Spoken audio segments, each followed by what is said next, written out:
इस्लाम दुनिया का दूसरा सबसे बड़ा धर्म है। इस धर्म के लिहाज से सबसे पाक यानी पवित्र जगह है काबा, और खाना काबा है मक्का शहर में, जो कि इस्लाम का सबसे पवित्र शहर माना जाता है। मक्का में दुनिया भर के मुसलमान हज की रस्में अदा करने के लिए जाते हैं। वो जगह इतनी पाक है कि उस जगह कोई छोटे से छोटा गुनाह करने से पहले भी 1000 बार सोचता है। लेकिन क्या आपको पता है कि उस जगह ने 15 दिन ऐसे भी देखे हैं जब वहां गोलियां चली, हजारों मासूमों को जान से मार दिया गया। और वो मस्जिद जिसके अंदर काबा है यानी कि मस्जिद अल हरम, उसके अंदर वो हुआ जिसने 1400 साल पुराने इस्लाम को हिलाकर रख दिया। आखिर ऐसा क्या हुआ था वहां, आज हम आपको बताएंगे, तो वीडियो को लास्ट तक जरूर देखना। चलिए शुरू करते हैं। कैलेंडर तारीख बता रहा था 20 नवंबर 1979। इस्लामिक कैलेंडर के हिसाब से साल चल रहा था 1400, माने इस्लाम को 1400 साल हो चुके थे। मक्का मस्जिद में देश विदेश से आए हजारों हज यात्री शाम के वक्त मस्जिद अल हरम में नमाज का इंतजार कर रहे थे और नमाज शुरू हुई। जब नमाज खत्म होने को आई तो सफेद रंग के कपड़े पहने लगभग 200 लोगों ने ऑटोमेटिक हथियार निकाल लिए। इनमें से कुछ इमाम को घेर कर खड़े हो गए। जैसे ही नमाज खत्म हुई, उन्होंने मस्जिद के माइक को अपने कब्जे में ले लिया। इसके बाद माइक से ऐलान किया गया, हम मेहंदी के आगमन का ऐलान करते हैं, जो अन्याय और अत्याचारों से भरी इस धरती में न्याय और निष्पक्षता लाएंगे। अब आप में से बहुत से लोग सोच रहे होंगे कि ये मेहंदी कौन है, तो बता दें कि इस्लामिक मान्यताओं के मुताबिक मेहंदी ऐसे इमाम हैं जो कयामत से पहले राज करते हुए बुराई का नाश करेंगे। लेकिन वो आएंगे कयामत से पहले। तो ये सुनकर लोगों को लगा कि ये कयामत के दिन की शुरुआत है। कुछ लोग खुश थे तो कुछ लोग डरे हुए, और कुछ लोग वो थे जो ये समझ नहीं पा रहे थे कि आखिर ये क्या हो रहा है। पर एक सवाल था जो सबके दिल में था कि आखिर ये कौन लोग हैं। असल में हथियारबंद समूह कट्टरपंथी सुन्नी मुस्लिम सलाफी थे, जिनका नेता सऊदी का प्रचारक जुहेमान अल उतैबी था। सभी लोग हैरान और परेशान थे कि तभी अचानक मस्जिद के स्पीकरों से घोषणा की गई कि मेहंदी उनके बीच हैं। इस बीच लड़ाकों के ग्रुप में से एक शख्स भीड़ की ओर बढ़ता है। यह आदमी था मोहम्मद अब्दुल्ला अल कहतानी।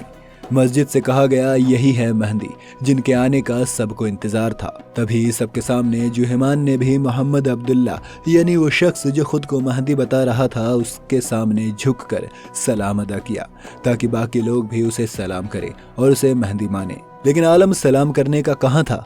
लोग तो बेहद हैरान थे। उन्होंने हरम में पहली बार किसी को बंदूकों के साथ देखा था। ऐसा पहली बार हुआ था कि मस्जिद अल हरम के अंदर लोग बंदूकों के साथ थे। ऐसे में लोग डरे हुए थे। तभी जुहेमान ने लड़ाकों से कहा कि मस्जिद को पूरी तरह बंद कर दे, और फिर कई हज यात्रियों को अंदर ही बंधक बना लिया गया। इसके बाद मीनारों पर स्नाइपर तैनात कर दिए गए, जो मेहंदी के दुश्मनों से लड़ने के लिए तैयार थे। ये लोग सऊदी बलों को भ्रष्ट, अनैतिक और पश्चिम से जुड़ा हुआ मानते थे। इसलिए जब पुलिस वहां आई ये देखने कि क्या हो रहा है, तो लड़ाकों ने उन पर गोलियां बरसा दी। इन लड़ाकों के पास बहुत सारे अच्छे और ऑटोमेटिक हथियार थे। इस तरह से खुद को मेहंदी बताने वाले शख्स ने लोगों के साथ मिलकर मस्जिद पर कब्जा कर लिया। जी हाँ, इन लड़ाकों ने इस्लाम की सबसे पाक जगह खाना काबा की मस्जिद अल हरम पर कब्जा कर लिया था। यहाँ जो हुआ वो गलत था, पर जो आगे होने वाला था वो एक मस्जिद के अंदर कभी हो सकता था, ये किसी ने नहीं सोचा था। और मस्जिद तो छोड़ो, वो मस्जिद अल हरम के अंदर हुआ ये कि सऊदी अरब ने मस्जिद पर कब्जा हो जाने की खबरों के प्रसारण या प्रकाशन पर रोक लगा दी। सिर्फ कुछ ही लोगों को पता था कि मस्जिद पर किसने और क्यों कब्जा किया है। सऊदी नेशनल गार्ड ने बेशक बहादुरी से अभियान चलाने की कोशिश की, मगर उन्हें कामयाबी नहीं मिली और कईयों की मौत हो गई। इसके बाद सऊदी प्रशासन ने मस्जिद को फिर से अपने नियंत्रण में लेने के लिए हजारों सैनिक और विशेष बल मक्का के लिए रवाना किए। भारी भरकम हथियारों की तैनाती की गई और मस्जिद के ऊपर सेना के लड़ाकू विमान उड़ रहे थे, पर अभी भी कोई मस्जिद के अंदर नहीं गया था। और ऐसे में अब सऊदी अरब के शाही परिवार ने धार्मिक नेताओं से मस्जिद के अंदर बल प्रयोग यानी कि गोला बारूद का इस्तेमाल करने की इजाजत मांगी, और उन्हें इजाजत मिल भी गई।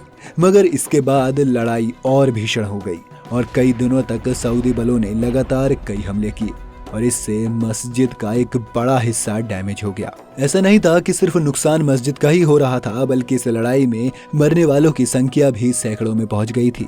रोज आधे आधे घंटे के अंतराल पर गोलियां चलने और धमाकों की आवाज आती थी। ये सिलसिला शाम तक चलता रहता था। अब इस्लामिक मान्यताओं के हिसाब से अगर मोहम्मद अब्दुल्ला अल कहतानी वाकई में मेहंदी होता तो उनकी मौत नहीं हो सकती है और ना ही उनको चोट लग सकती है। और कहतानी खुद को मेहंदी मानता भी था, इसलिए वो मरे हुए या घायल लड़ाकों के हथियार उठाकर उन लोगों के पास जा भी रहा था जिनके पास हथियार नहीं होते या जिनकी गोलियां खत्म हो गई होती। दोनों तरफ से लड़ाई बराबर की चल रही थी। सऊदी हेलीकॉप्टर मस्जिद के ऊपर मंडरा रहे थे और फिर आखिर में तोपों की मदद से मीनारों को निशाना बनाया गया। जी हाँ, ये तोपें मस्जिद अल हरम की मीनारों को गिराने वाली थी ताकि मस्जिद के अंदर दाखिल हो सके। और फिर सऊदी सुरक्षा बलों ने मस्जिद के अंदर आकर पहले ग्राउंड फ्लोर को लड़ाकों के कब्जे से वापस अपने कब्जे में लिया। ऐसे में उनसे बचने के लिए लड़ाके पीछे हटे और बेसमेंट में चले गए, लेकिन फिर वहां से वो दिन रात लड़ते रहे।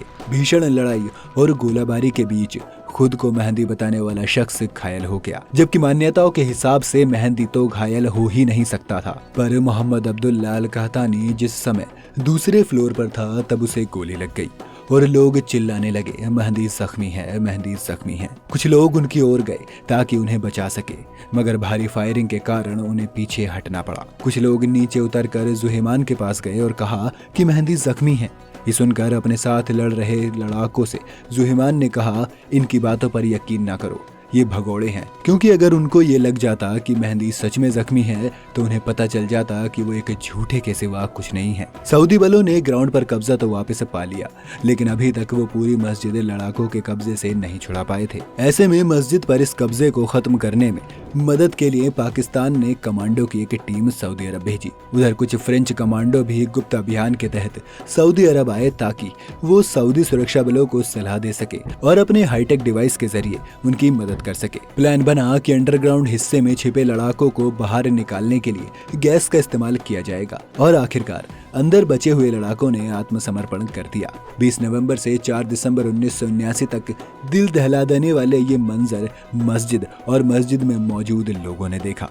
अब आप सोच रहे होंगे कि हमने ये नहीं बताया कि उस तथाकथित मेहंदी का क्या हुआ। इस सब में शामिल 63 लोगों को सऊदी अरब ने फांसी दे दी, जिनमें जुहेमान भी शामिल था, और बाकियों को जेल में डाल दिया गया। इसके बाद सऊदी प्रशासन ने उसे झूठे मेहंदी के शव की तस्वीर भी प्रकाशित की थी। इस लड़ाई के कारण मस्जिद को भारी नुकसान पहुंचा था। सैकड़ों की मौत हुई थी और लगभग 1000 लोग घायल हुए थे। बेशक मस्जिद क्षतिग्रस्त हो गई, मगर काबे को नुकसान नहीं पहुंचा था। आप इस हमले पर क्या कहना चाहेंगे, हमें कमेंट करके बताएं। वीडियो अगर आपको पसंद आई हो तो इसे लाइक और शेयर जरूर करें। अगर आप चैनल पर नए हैं तो इसे सब्सक्राइब करके बेल आइकन दबा दें।